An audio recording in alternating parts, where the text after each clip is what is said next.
In this video tutorial, we will learn how to detect the water level using a water level sensor and display the sensor value on the serial monitor using block coding. A water level sensor is used to measure the presence and level of water. It works by using exposed parallel conductive lines. When water touches these lines, the electrical signal changes and the sensor sends an analog value to the control board. First, in the program we declare a variable called val as an integer. This variable is used to store the value coming from the water level sensor.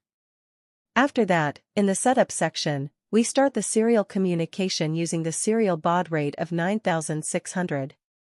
This allows the control board to send data to the computer so we can see the readings on the serial monitor. Next, in the main part of the program, the water level sensor connected to pin A1 reads the analog value of the water level. This value is stored in the variable val. Then the program uses the serial println block to print this value on the serial monitor continuously. After uploading the program, connect the sensor and open the serial monitor. When the sensor is not touching water, the value will be low. As soon as the sensing area touches water, the value will start increasing. The deeper the sensor goes into the water, the higher the value you will see on the monitor.